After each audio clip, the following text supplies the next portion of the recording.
Hey, this is recording. It is. No. Hey, Lynn! Lynn! We're in the right section. Here we are at graduation for Chris. What section we're in? Wave to me! Wave to me! It's May 30th, 1998. We're here for Christian's graduation. We have everybody here with us. I'm just doing a little test before we start. We'll get a little ambiance of the field prior to graduation.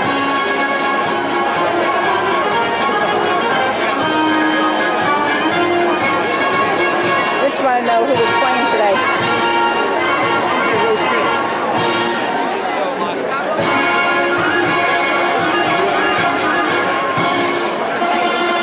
Very shortly they're going to be marching. Okay, see you later.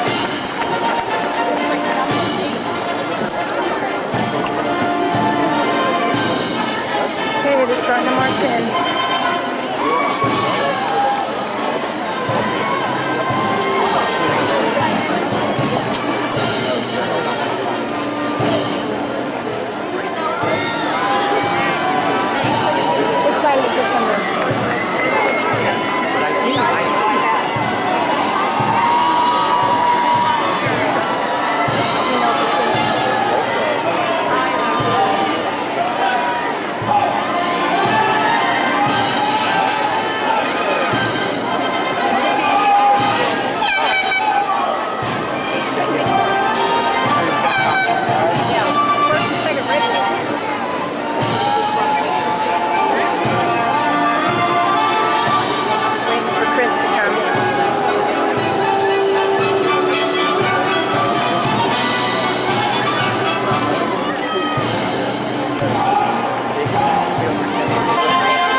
Chris. There you are.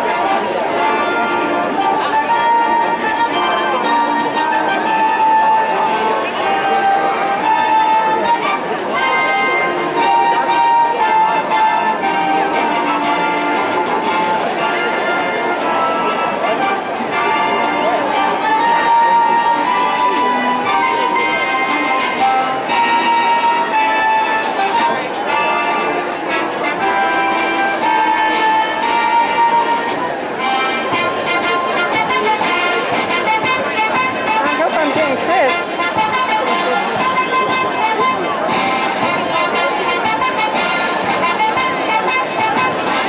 Point his finger.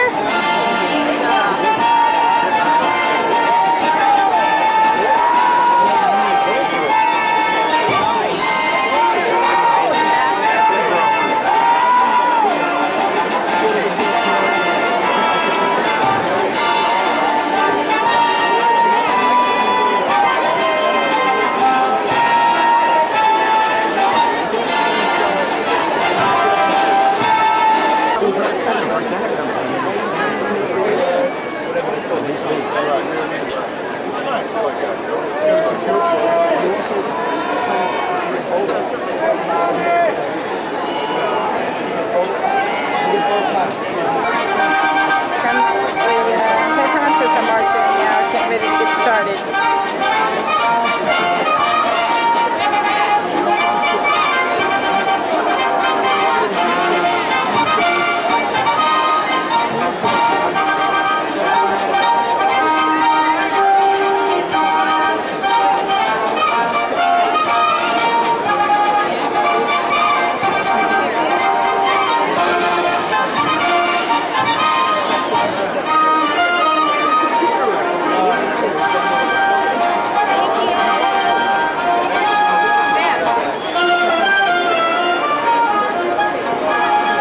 Attention.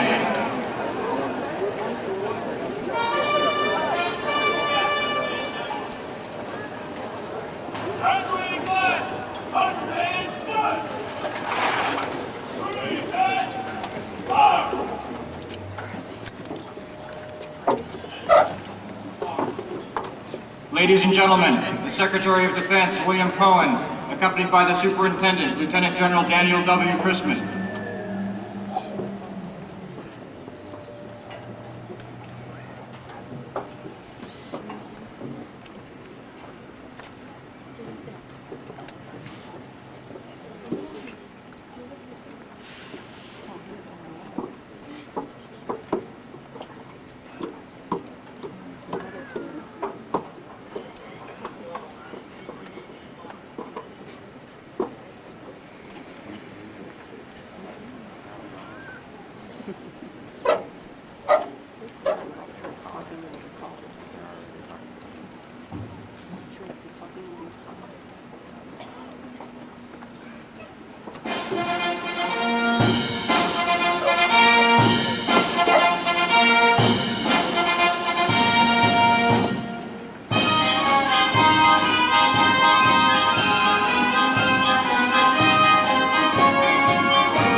Please uncover and remain standing for the invocation by Chaplain Edson J. Wood.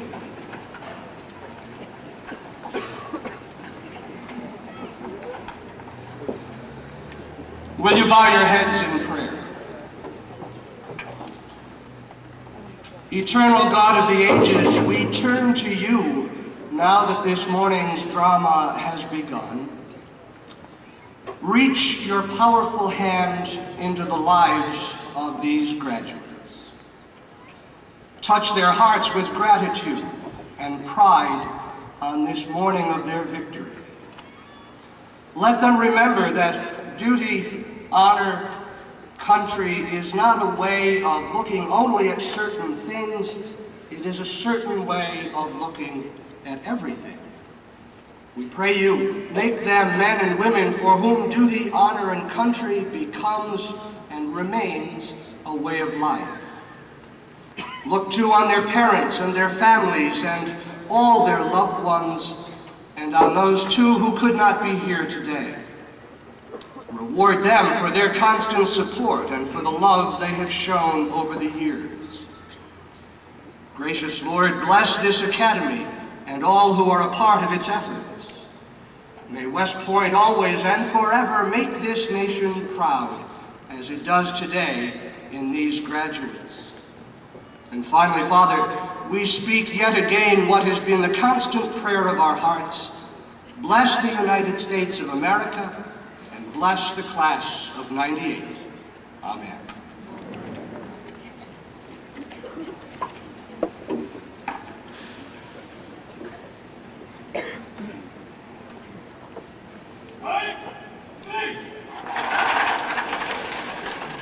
The commissioning ceremony for the West Point class of 1998. This is a grand occasion for these terrific young men and women who will soon be leading America's Army into the 21st century. They've met all the challenges of the West Point experience, and today's ceremony marks their transition from cadet to commissioned officer. The importance to our nation of this transition is symbolized by the number of distinguished guests who have joined us today to honor this class. I'd like to recognize them at this time. First, of course, is our graduation speaker, whom I will introduce formally in a moment, Secretary of Defense William S. Cohen, who is joined also by his wife, Janet. Sir, we're honored by your presence today. Senator Jack Reed, seated to Senator Cohen's left, of Rhode Island, West Point class of 1971. On my right, Congressman Ben Gilman, 20th District of New York, and Chairman of the House Committee on International Relations. To Congressman Gilman's right, Acting Secretary of the Army, the Honorable Mike Walker, and to his right, General Dennis J. Reimer, the Chief of Staff of the Army. And finally, and certainly not least, the members of the class of 1998, you made it. Hooah.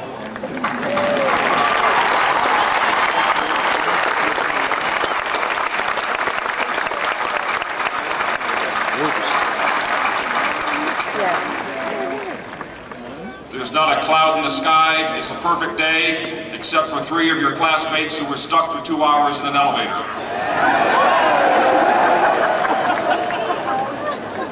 I'll just tell the class we wanted to make certain that your last experiences were uplifting ones. As long as I know the way down. As I told the class last night, you entered this Army with a great reputation. You've grown here, your leadership has been excellent, and you have a unique style that's all your own. And we saw that with IGO Productions, with the Bonfire Rally, and of course the 100th Night Show, which surely stands as the finest of its kind ever.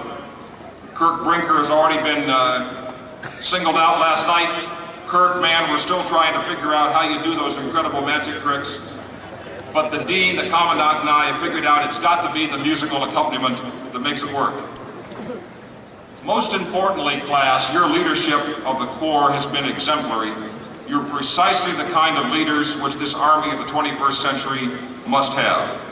You've done well, but we want you to remember that all you've been through here is but a preamble, a preparation for service. You've been given a great opportunity. by the American people, an opportunity that few citizens will ever experience. It's time, after a well-deserved break, to dive into this profession with all your heart and soul. The Army needs you and expects nothing less from you. As you join the long gray line, we ask also that you dedicate yourselves to the service of those who have sustained and nurtured you here. Your parents, your family, your friends, your mentors, your coaches, and your fellow citizens. Let me give this class an opportunity to acknowledge the contributions of this dedicated team of supporters by standing and applauding them.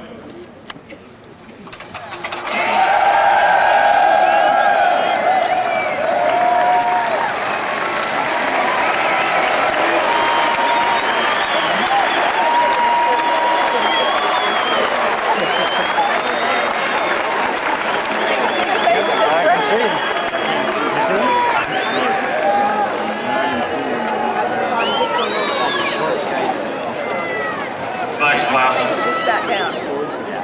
It's now my great honor to welcome to West Point and introduce our graduation speaker. The Honorable William S. Cohen became the nation's 20th Secretary of Defense on January 24th, 1997. A native of the great state of Maine, he previously served 3 terms in the U.S. Senate and 3 terms in the House of Representatives from Maine's 2nd Congressional District. Secretary Cohen received his Bachelor of Arts in Latin from Bowdoin College in 1962 and his LLB cum laude from Boston University Law School in 1965. While in the Senate, he served on the Senate Armed Services and Governmental Affairs Committees from 1979 to 1997. Always an influential voice on defense and security issues, Secretary Cohen played a major role in crafting the language of the Goldwater-Nichols Defense Reorganization Act of 1986. I think it's especially appropriate to point out that one of Secretary Cohen's heroes is a fellow resident of Maine and a former president of his alma mater, Joshua Lawrence Chamberlain, one of the great soldiers of American history. Though he himself was not a graduate of West Point, Chamberlain credited much of his early military education to the mentorship of Adelbert Ames, West Point class of May 1861. Ames himself received the Medal of Honor for actions at Bull Run less than 3 months after his graduation here from West Point. And later, Ames himself served as Chamberlain's commanding officer in the 20th Maine Volunteers, a unit which Chamberlain himself would lead to glory on Little Round Top during the Battle of Gettysburg and earn him the Medal of Honor. In Chamberlain and Adelbert Ames, we have the perfect microcosm of the American Army. Chamberlain, the citizen soldier who heeds the call to arms and responds with great heroism. And Ames, the professional soldier who serves in war and peace, providing the continuity for officership and the professional military ethic, and providing the critical link between our Army and its society. America has always needed and continues to need both kinds of soldiers. And West Point continues to serve as America's institutional bedrock of professionalism, educating, training, and inspiring the Ameses, the MacArthurs, the Eisenhowers, the Schwarzkopfs, and the Reimers of America's Army. Secretary Cohen, sir, your presence today reminds us of this uniquely American institution called the United States Army, and the critical role that these young people who are about to graduate will play in the years ahead. In this class are surely the Adelbert Ameses of the next century who will mentor citizen soldiers to equal feats of courage and sacrifice. Members of the class of 1998, ladies and gentlemen, it gives me great pleasure to introduce Secretary of Defense, the Honorable William S. Cohen.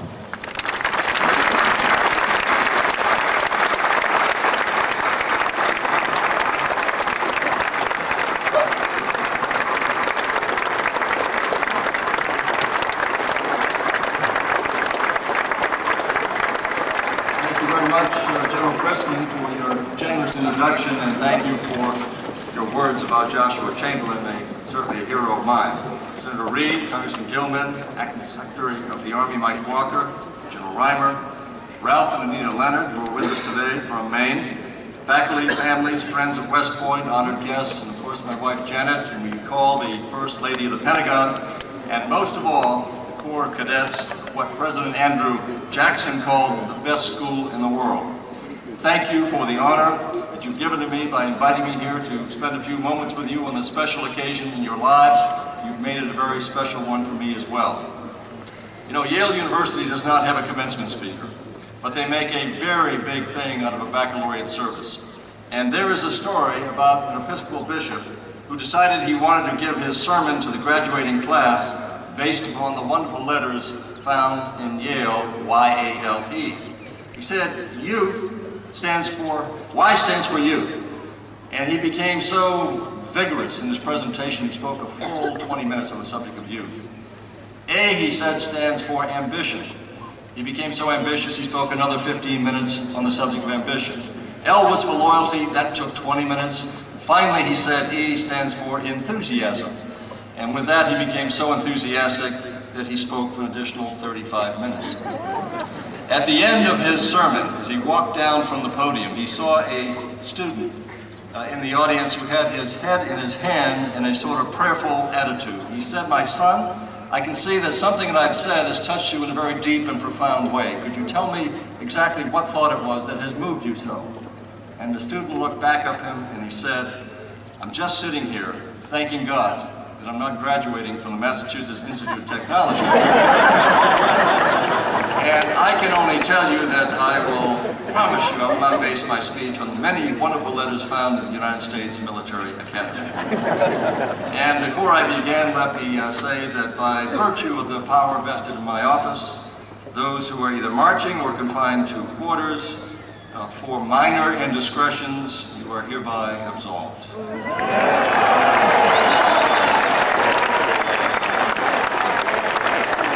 However, I leave it to General Chrisman to define exactly what minor means.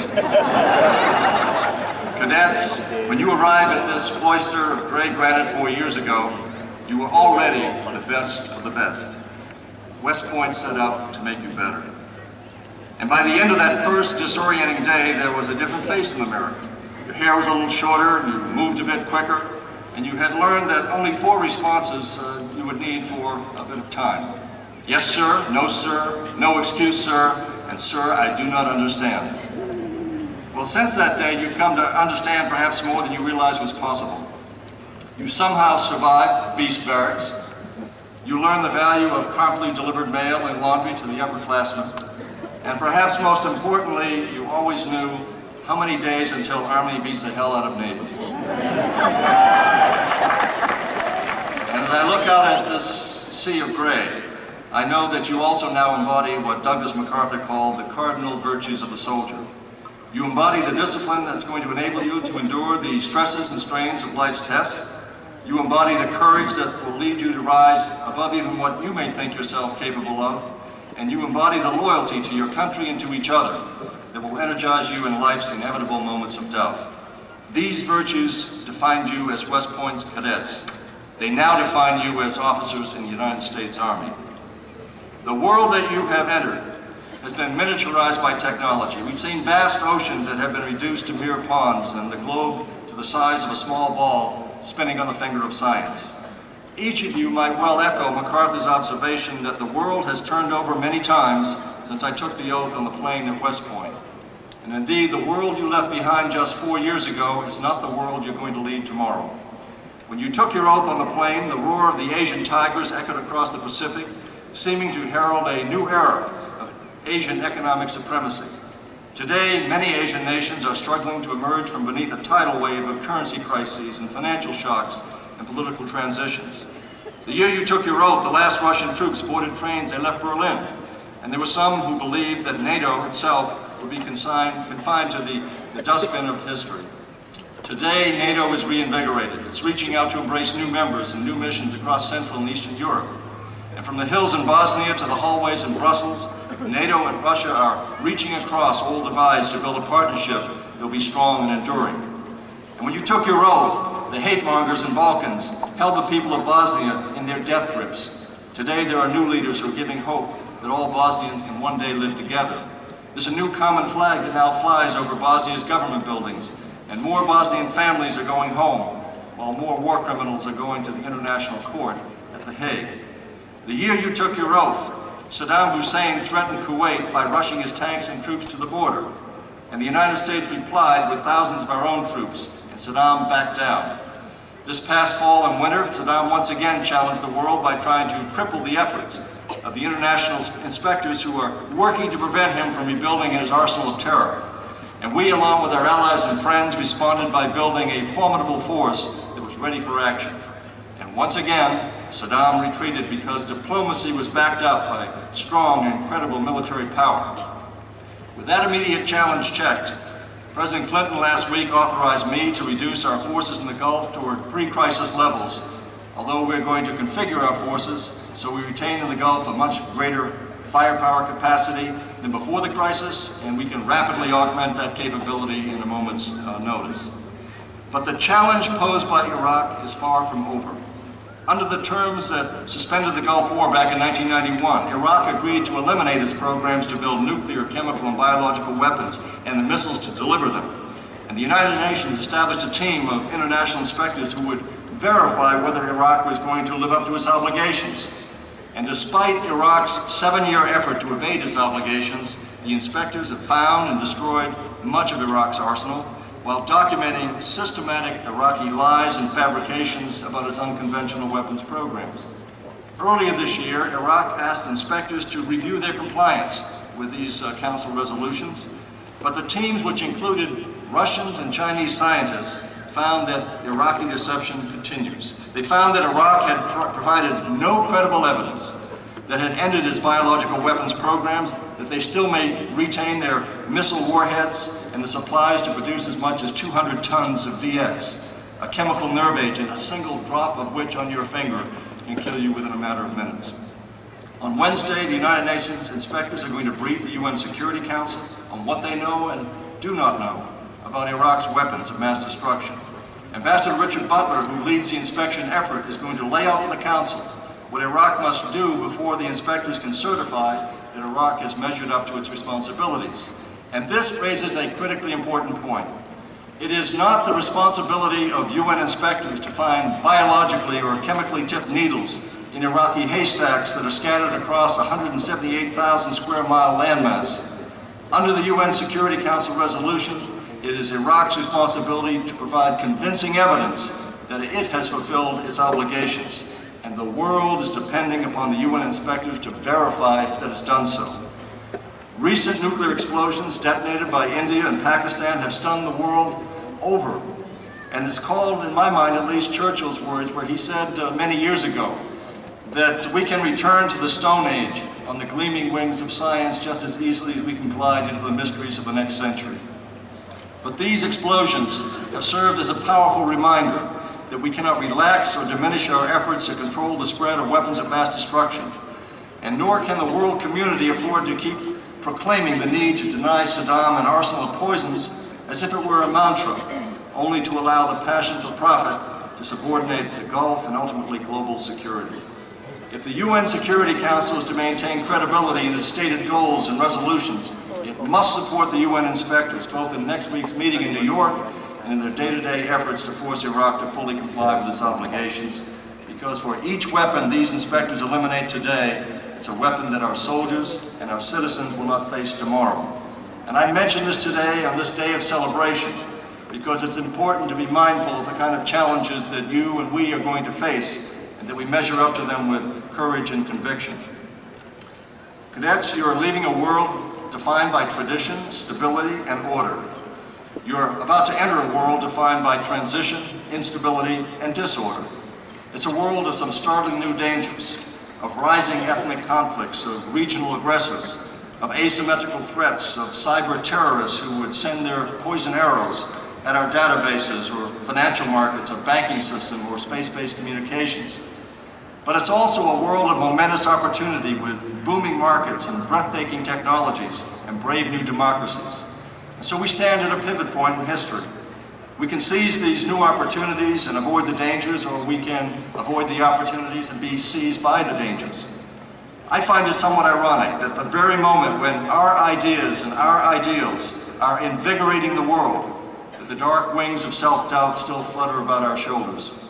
We are the world's sole superpower, but many Americans are not sure what that role means.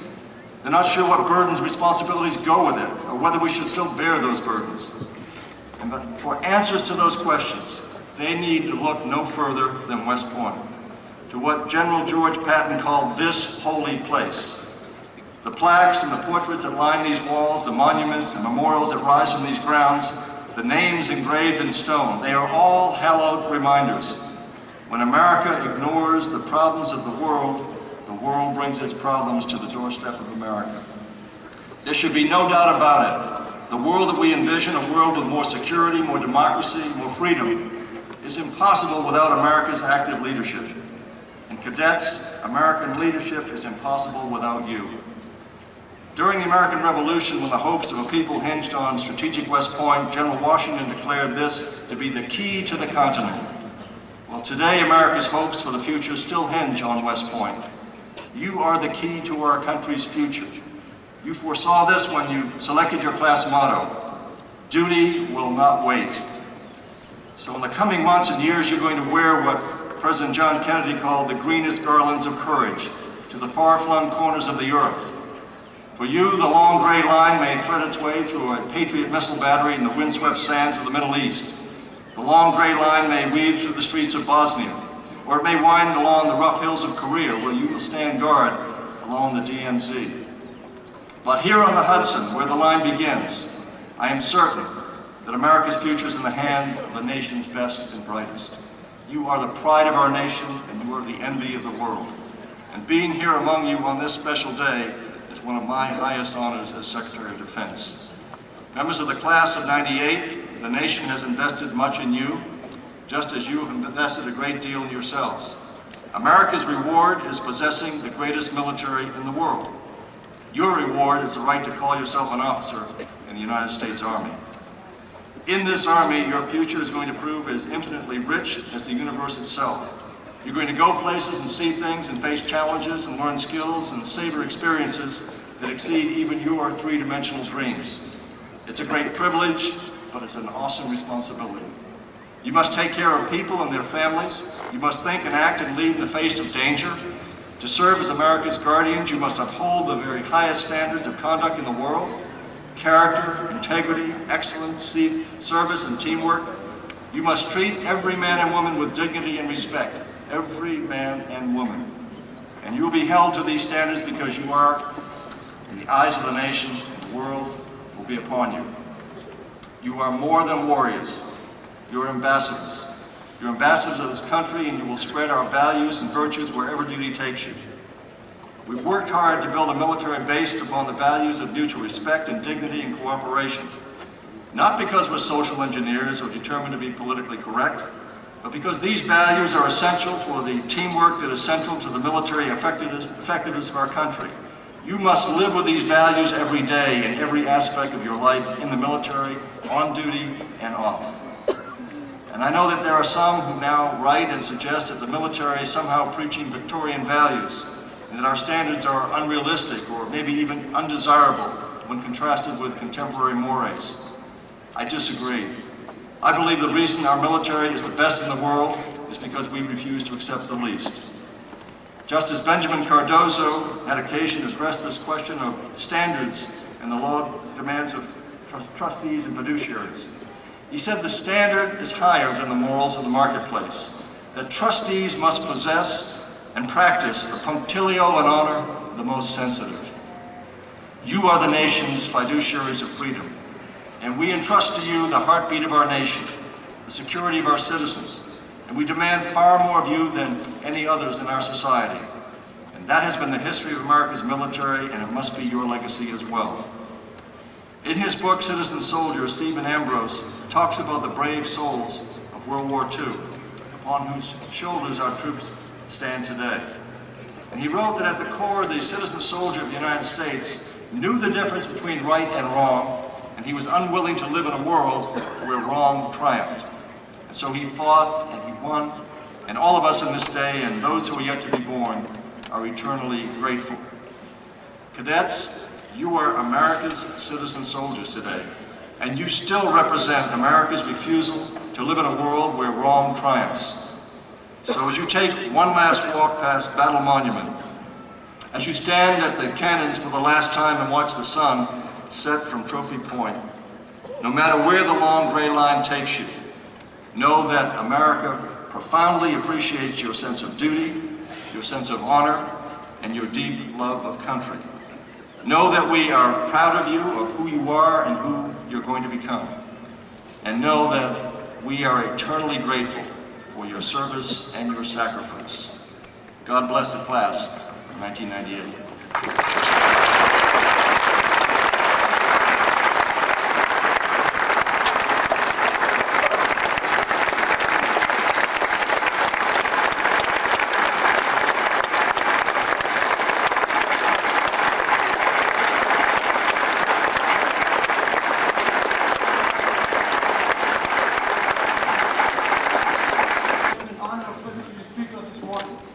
Small token of our appreciation, I present this cadet saber.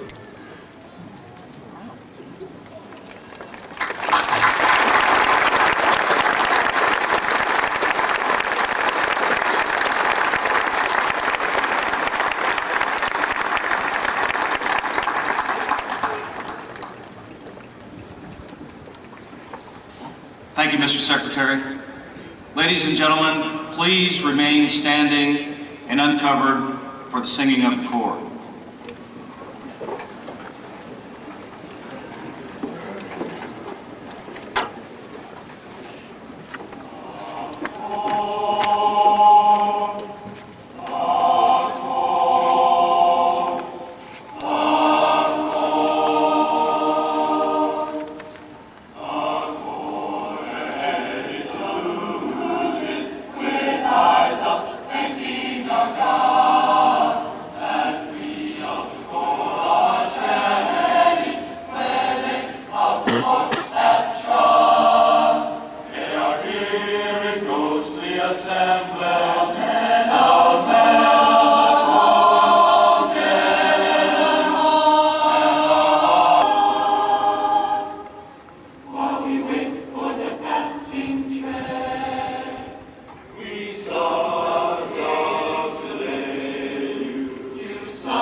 Please be seated. 98 now come forward to receive their diplomas. The Secretary of Defense will present diplomas to the honor graduates, class valedictorian, cadet first captain, and brigade commander, and the Army Athletic Association trophy winners of this year's graduating class.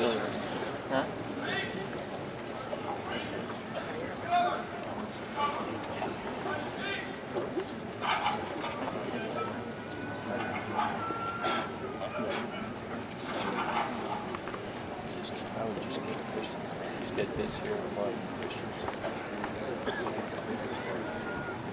all number 1 graduate, and first captain and brigade commander, W. Patrick O'Connor.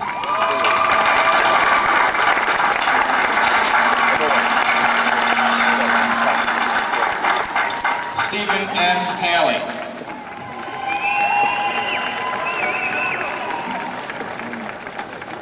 Eric D. Crispino.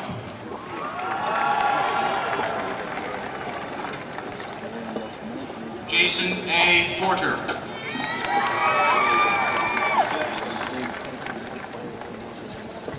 Michael T. Squires. Take it all these guys. Mark Shannon M. McCarthy. It's Lauren written in anticipation. Lori wasn't impressed. She went to last. Robert K. Ryans.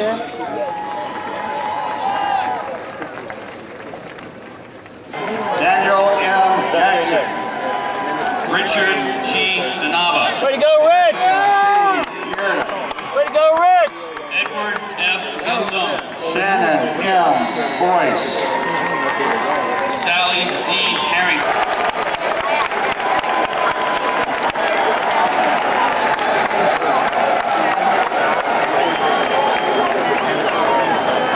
Todd I missed it, but that's the goat, I think. Kimberly T. Martins. Chad M. Ramswickler.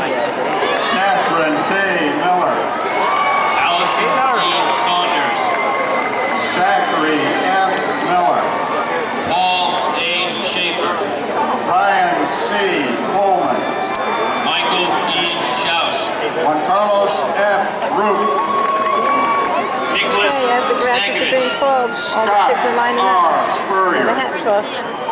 Bonnie B. Steffen. David C. Strong. Yang H. Su. Andrew J. Malice.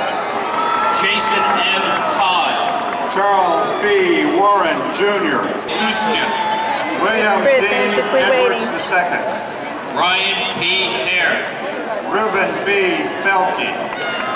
James D. Let's Hoyman. finish with the Oliver first W. Cabry. and third regiment. Then we'll Maureen Chris. E. Innes. Peter J. Montanak. Stephen L. Killian. Daniel P. Morrow. Judson A. Kingman. David N. Mayo Jr. Kasha A. Jeremy Taylor. Jeremy S. Sereno. John D. Thresher. Benjamin F. Sebo. Peter D. Van Epps II. Jason P. Suber. Victor A. Vogel III. Raymond G. Val Jr. Rufus D. Watson. Joseph H. Bachman III. Brian R. Bodman. Stephanie A. Bagley. Kenneth P. Bradley Jr. David A. Barber. C. Nathan Briard. Joseph W. Berenson. David R. Hunter. Matthew A. Burkholder. Jason L. Campbell. Joshua A. Carlisle. John J. Ciccarello. Harold K. Chamber. Justin K. Colbert. Jonathan M. Shaw. Michael S. Fitzharris. Stephen B. Cunningham. Danae N. Friend. By the way, Kenneth H. Williams. Candace E. Frost. Holly A. Zaleski. Nathan D. Guinness. Jeffrey A. Edmonds. Stephen M. Hall. Joseph C. Tarasi III. Joseph C. Halsey. Malcolm G. Payne. Stephen S. Hamilton. Thomas J. Ike. Jeffrey T. Johnson. Corey Hall Joel. Kyle A. McFarland. Jesse J. Lipscomb. Elizabeth L. Methy. Greg A. Ecologic. Andrew R. Morgan. Timothy J. O'Connor. Anthony W. Mullinax. Christopher A. Powers. Michael J. Spinello. Paul D. Steffen. Wendy T. Swanko. J. K. Tam. James A. Walton. Jeremy R. Turner. Nathan A. Wolke. Anthony W. Yates. James P. Atkins. Brian E. Abel. Nathan T. Bellinger. Murray C. Martin. Eric W. Benton. Thomas A. Beckstrom. Kurt E. Brinker. Christian T. Bright. Thomas R. Picaro. The wrong kid all along. Andrew D. Clark. William A. Cross. Joseph Manuel R. DeLemus. Danielle M. Tobacco. Elizabeth A. Vista. James G. Roussel III. William R. Gibbs. John J. Geist III. Jennifer L. Davey. Peter J. Francis. Ryan R. David L. Graves. Joseph J. Hudak. Harold P. Henderson Jr. Eric M. Latham. Michael R. Hunt. L. Theodore Matiak. Brett M. Judkins. Sally C. Lamach. Matthew K. King. Jerome L. Moss. Patrick J. McGinn. Daniel S. Murray. Connor H. Miller. Gregory E. Punch. Michael J. Bonchek. David M. Roberts. Robert P. Simmons. Joseph H. Sacitano. Justin R. Shell. Dustin J. Schrock. Eric R. Swinson. Stephen B. Shaw. J. Bradley Wilkie. Matthew Y. Sung. Matthew J. Yost. Mark J. Waitish. Andrew R. Brown. Michael C. Severs. Joshua W. Bryant. Rich, tell me when. J. Arndell. Andrew R. Berry. Rich? Stephen E. Douglas. Kathleen E. Carr. James P. Bennett. Jerry S. Holbert. David C. Gray. Matthew H. Cole. Sean C. Henley. Scott J. Emmel. Randall M. Oneta. Scott B. Fagan. Daniel S. Long. Adiyinka A. Philip J. Butts. Alan A. Connor. Rachel D. Kazir. Ryan W. Curry. Ready to go, Ryan! E. Schultz. William F. DeKine. Krista N. Law. Ryan M. Dudzik. Here come the kids. Paul M. Lechekis. John P. Cooney. Joseph C. DeMike. Damon Ready for A. half-toss. Darren S. Doherty. James Ann Heffernan. Good kids. Martin R. Andy. Luke J. Hoffman. Nicholas M. Ermis. That's not big. Sarah M. Lacey. Christopher S. Page. Jonathan A. Newsom. Timothy J. Slicker. John J. McConnell. Apple darn. Zachary M. Arthur. Matthew P. Mielo. Andrew E. Owens. Rebecca J. Angelo. Martin E. Bennett Jr. Dustin M. Davis. Brendan Callahan. David T. Manley. Matthew S. There you go, Manley! Keith D. McManus. William N. Gaddis. Jonathan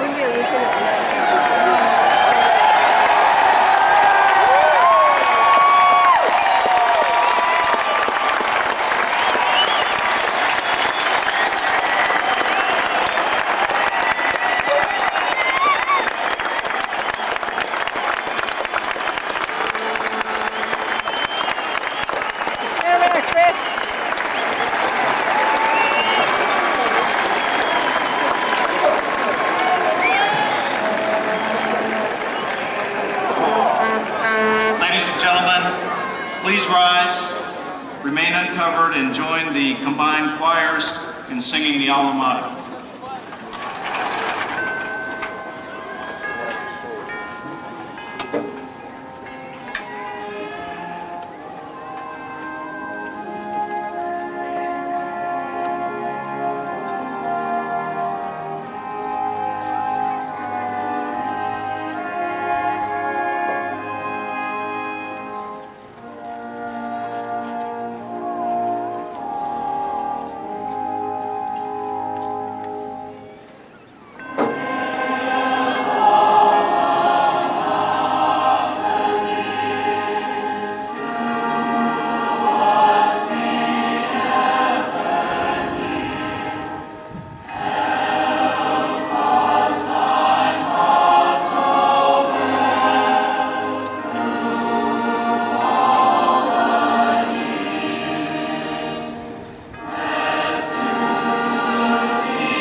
Please remain standing and uncovered while the oath of office is administered to the class of 1998. Raise your right hand and repeat after me. I state your name. Having been appointed an officer in the United States Army in the grade of second lieutenant, do solemnly swear that I will support and defend the Constitution of the United States against all enemies, foreign and domestic, that I will bear true faith and allegiance to the same, that I take this obligation freely without any mental reservation or purpose of evasion, and that I will well and faithfully discharge the duties of the office upon which I am about to enter. So help me God. Please remain standing and uncovered for the benediction by Chaplain Ronald B. Fritz.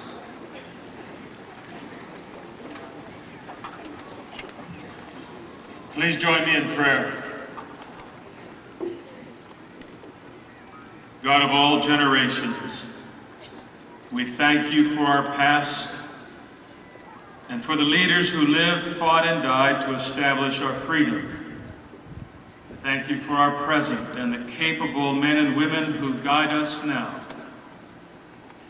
And we thank you for our future, which is entrusted into these sturdy officers. And we humbly ask and entrust them to your care, because they and we are creatures of earth, and you alone are God. And now, dear friends, receive the benediction. May the Lord bless you and keep you. The Lord make his face to shine upon you and be gracious unto you. The Lord lift up his countenance upon you and grant you peace, now and forever. Amen.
Nope, that's not him.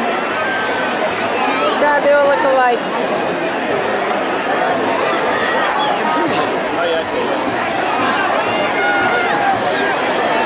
I'm not going to take the camera off him now. Right next to that woman. I got him. I'm not going to take the camera off. Look at the one on his shoulders.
Where'd he go?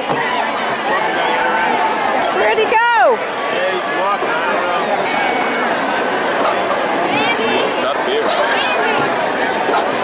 I want to make sure I get him. Linda and Tom, get down there yet?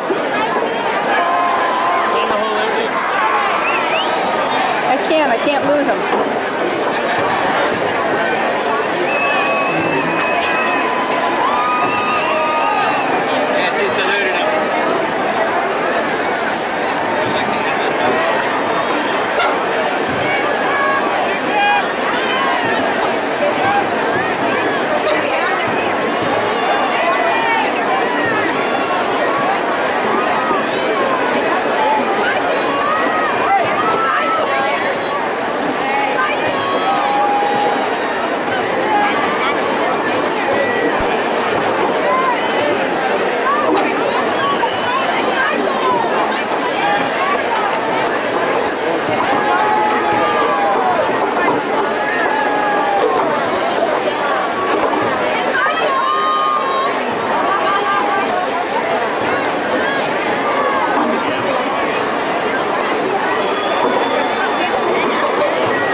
moving.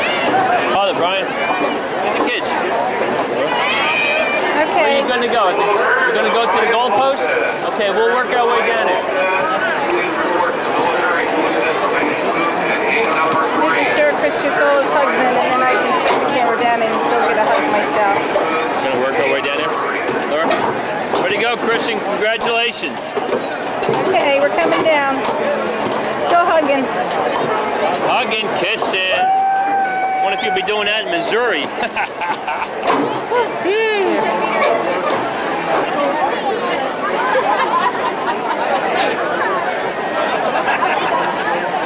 Okay, Rich, go ahead. Rich?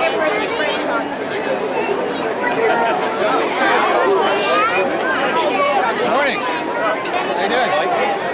Good.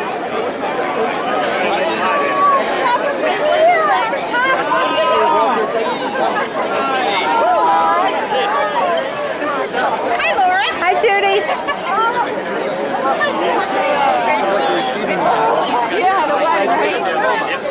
I think I better get around on this side.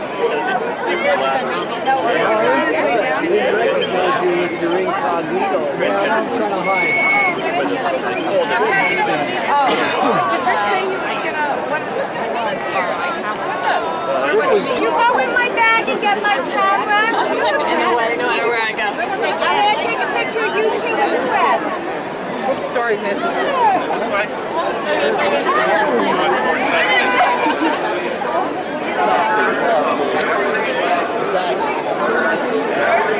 Kim, Lauren, Lauren, you get next to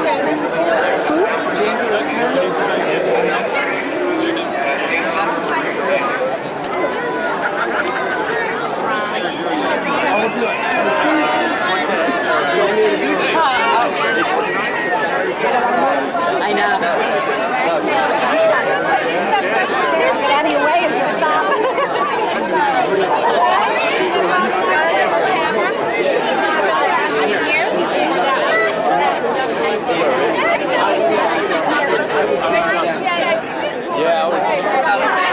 May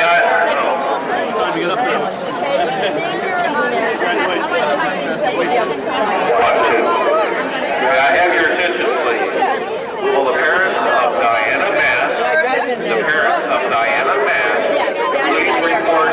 military police information at gate number 3. Parents of Diana Mass, please report to the MP information at gate number 3. It might take a second. We have a couple hours though. Okay. By the time we come down. Thank you. Take a shuttle up there, get your park up by the commissary. Get the shuttle back up there. Drive, get on 9W1. You went Hi, guys. El Kim, where were you at 5:30? Go straight out, back out the. Can you get a picture of us? Sorry. Back out the front gate through the town. Yeah, it's on the road. Sorry, Will. This is people. Yeah. People filming people. People filming people. There you go. And we're not in any picture, so thanks for taking my picture. Yeah, really, that's the truth. Who's going first? Hey, Rich! Military police information at gate number 3. Also, parents of David Harley, please report to the MP information. And the parents of Chris Warner, please report to the military police information at gate number 3.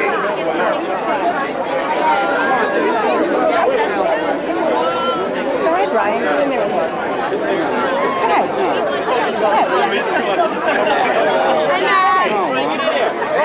Go ahead. Go ahead, Brian.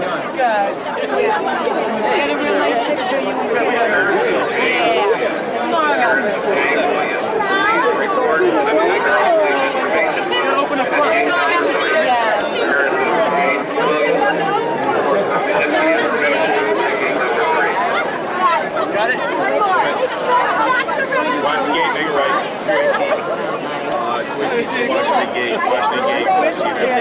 when you get on Joyce, you have to go up the gate. Yeah.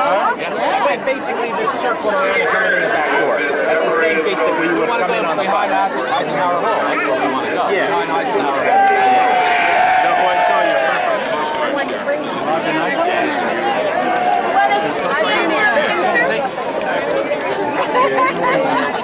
Thank you. Thank you. So you're coming right out like that. Pretty cushy today. Pretty cushy today. I'm the photographer. I have a big job here. Big responsibility. How are you? What can we do to pull some strings?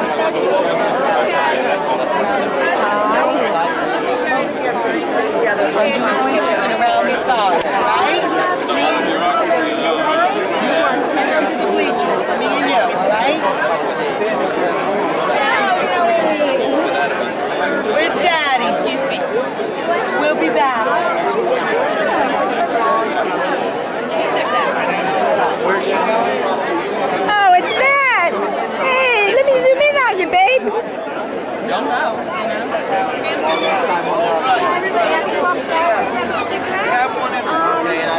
You'll wait here. Hey, who's the big fella behind you? Yeah, nice. Check. Big day at West Point. Or West Point, talk about it. I don't know what to talk about. Beautiful out here, a lot of nice people. Go ahead. Hey, that's enough.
All right, so we'll see you.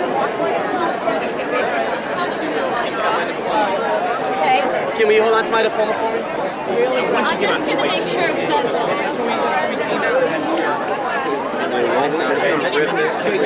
Coming undone.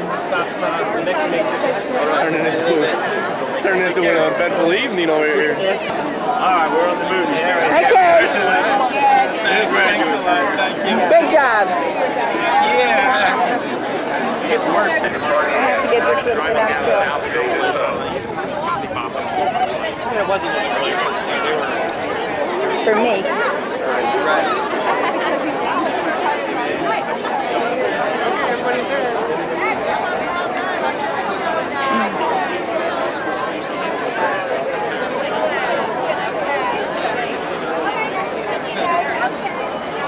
Nice group of people here, Chris. A lot of support.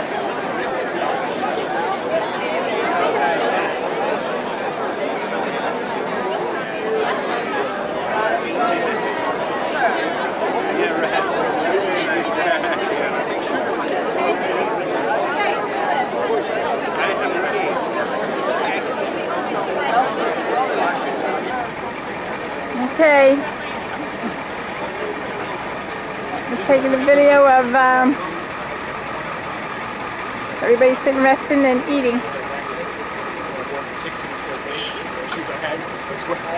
That's right, it's like, that's right, they're part of it.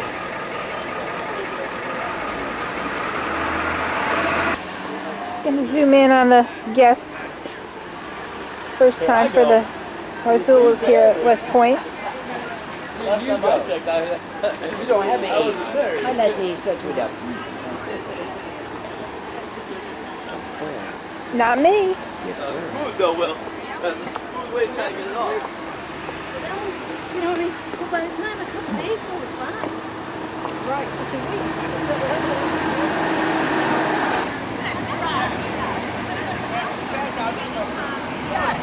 like tourists. Wish the cars would stop going by. Oh, thank you. You're welcome. Try.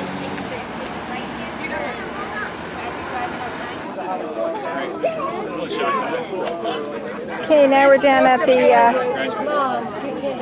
I'm not really sure where we are, what we're doing, but we're here. Wow. Oh, there he is. You look old. Here we are. Will and I are taking pictures of each other, taking pictures.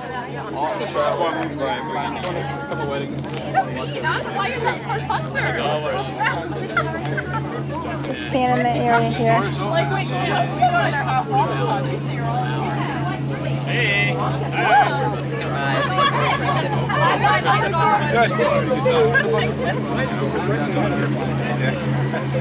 Taking tank dishes.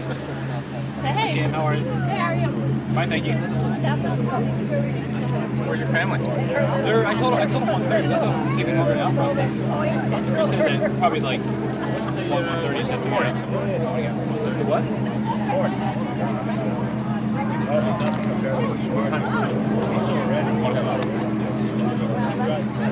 Well, get ours out of the way. 1:30 and then we'll speak. Is it only? Flag up, read the oath.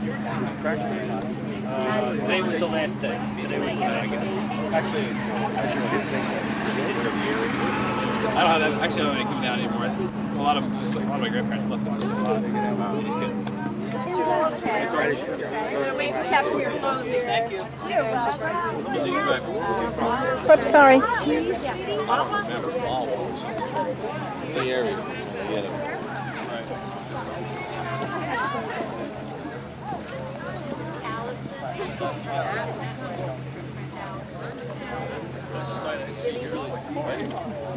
Jimmy Wallace been married?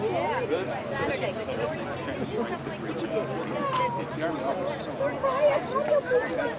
Yeah. Right there. Oh, now that she's crying. Don't cry. You're coming to your party. I zoomed in on that one, Matt. What? I zoomed in on that. Oh, you see that? That's because you would think that when it comes to us, it's all been ironed out. That's the way it should be. All the guns. But you know what No, we go back. It's not just decoration. That's right. Right? Why there are you engineer too? We're gonna head up to the spot now. Okay, great. No, we're walking to them. It's just right up here, right up here. This is the infantry officer. Okay.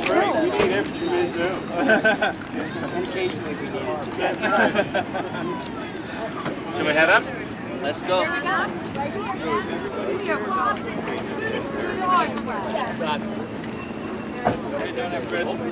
Okay, we're on our way to the pinning ceremony. Yeah, they're all. Yeah, everybody wants to That's okay. I'm walking and taping and who knows what the heck I'm doing. What a beautiful day. I'm a lot because it was beating my muscles in my neck.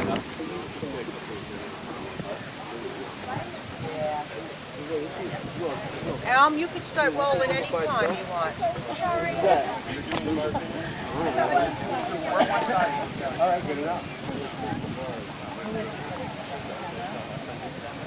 Welcome. I'm Captain Paul Pelosi. I was Chris's tactical officer last year. I want to know if you're all here, who's left in New Jersey? It's nice to be here, and I thank you all for coming. I think the class of '98 had to cash in all its chips to get a day like this for graduation because they haven't really had too much good luck. And I know most of you have been here for those great occasions when Chris has been able to celebrate.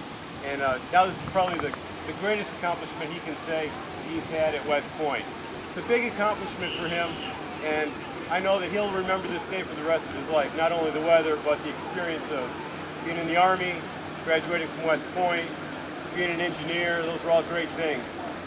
I think it's important for everybody to realize that what General Christmas said at the beginning part before he introduced the Secretary of Defense. Everything up to now has been a training period. Everything up to now has been really good and he's excited to do those things. But from here forward is the time that he's actually going to start to apply those things that he did at West Point. It wasn't just because he got a chance to parade around on a parade field. It wasn't just because he got a chance to wear some snazzy uniforms. It's because he's going to get a chance to go out and lead soldiers.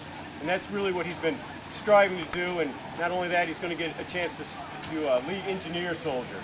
Those are the best kind of soldiers on the battlefield. And so I'm really proud to be able to be here.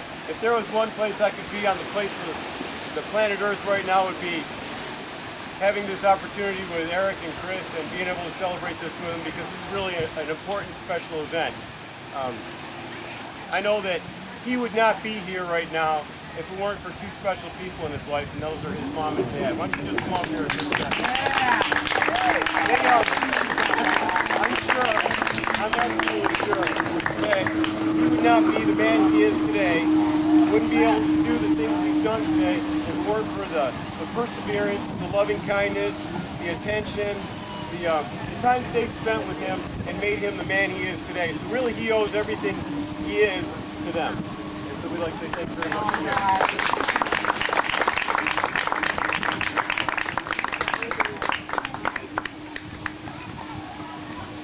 Just a few words about Chris. He scrambled into my company and I was able to be his tactical officer for 1 year. I sadly say that it was my time to leave after 2 years, and then I was in a staff assignment this last year, but got a chance to watch him from the wings, and I knew some of the great things that he did when I was in the company and the things that he did this year. He was our stalwart guidon bearer the first year, and I say that not jokingly, stalwart, because not only did he do a great job the first semester, but he did a fabulous job the second semester when he wasn't supposed to be in the position. We did very well as a drilling company, probably because a lot of people were looking at the guidon and not at the people, and Chris looked great doing that job. He only served 1 semester in the guidon position, then he served as a platoon sergeant, did a super job there too, and Eric and he were both platoon sergeants together, and what a great team. And this year they were roommates, which I don't know how that happened, but you know, I would say that what a great combination of strong character, and not to mention 2 engineers in the same room together. It just does my heart strong. I know that throughout the year he's been involved with Model UN.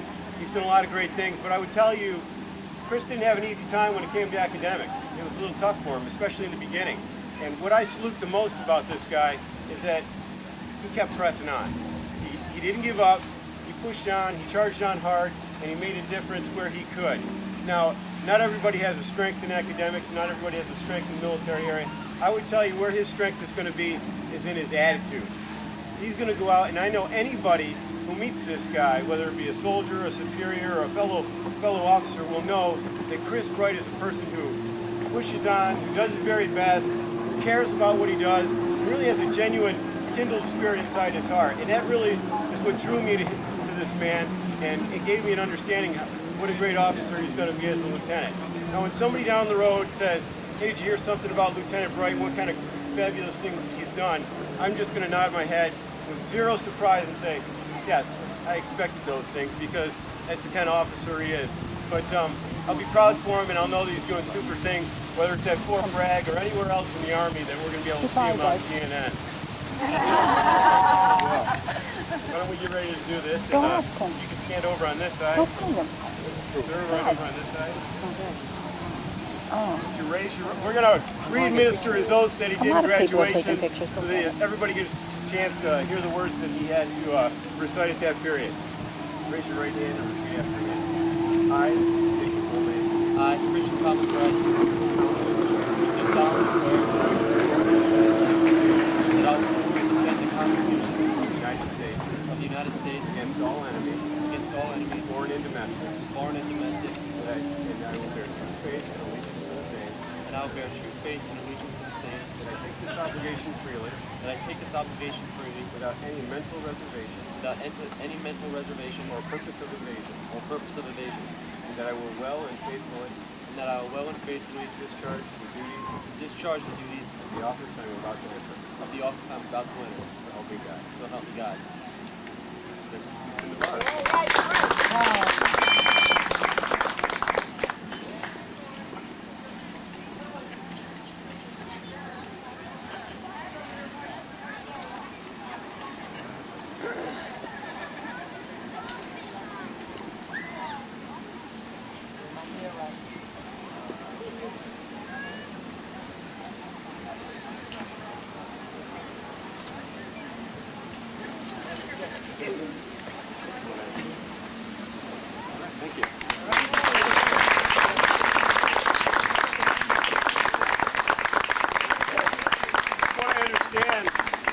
these aren't just any bars, these are special bars.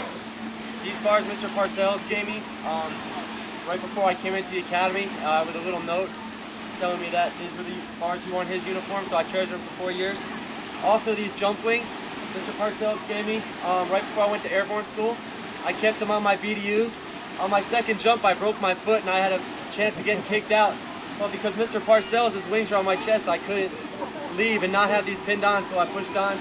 And just the fact that Mr. Parcells gave me that meant a lot to me, and I couldn't let him down. And that's why I really needed him to be here today to pin on the bars, because he's really been the inspiration for me.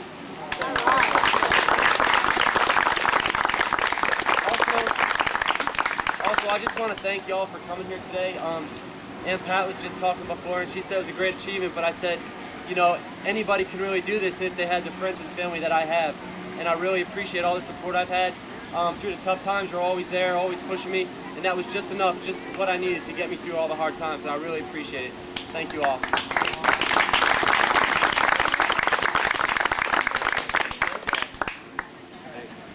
A little champagne toast back. Good job, Mel. Very good.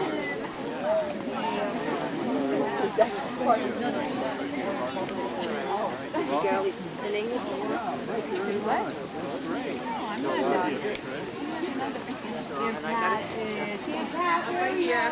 This is the Pat.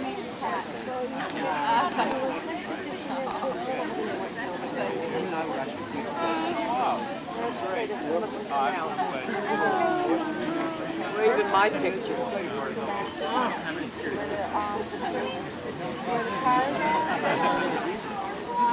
Do we have this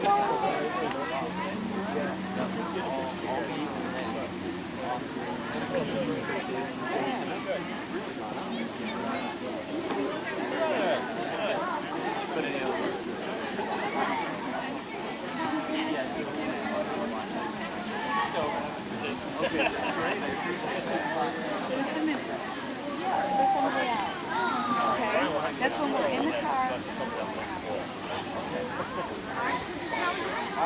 All right, good enough, Chris. We'll see you in a little bit. Do you have to?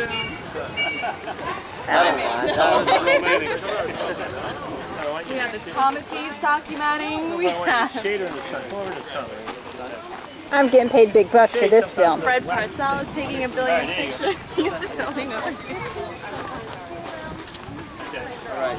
You want one? Very nice.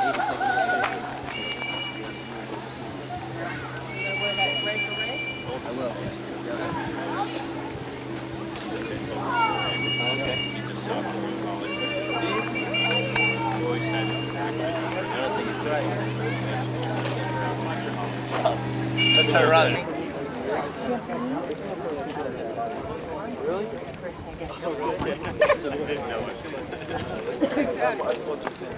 Who doesn't have any champagne? We're gonna have a toast in a moment. Okay, good enough. Fred needs one, Chris needs one. I need one of those. Chip needs one. Where are you sensei? All the way up top? So you up at the top too? Yep. Everybody's getting ready to toast. Stand over here on the side. Got their champagne glasses. Even Doug. You're welcome. Frank. And who's up? Here he is.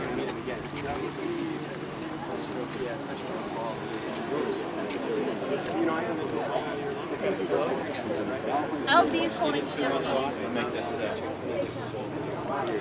Hey, you ready? This is not. We're gonna have a more formal toast tomorrow at the party. I just want to tell Chris, great job, congratulations, and thank you. Tomorrow we're party. Thank you. You're here. Thank you.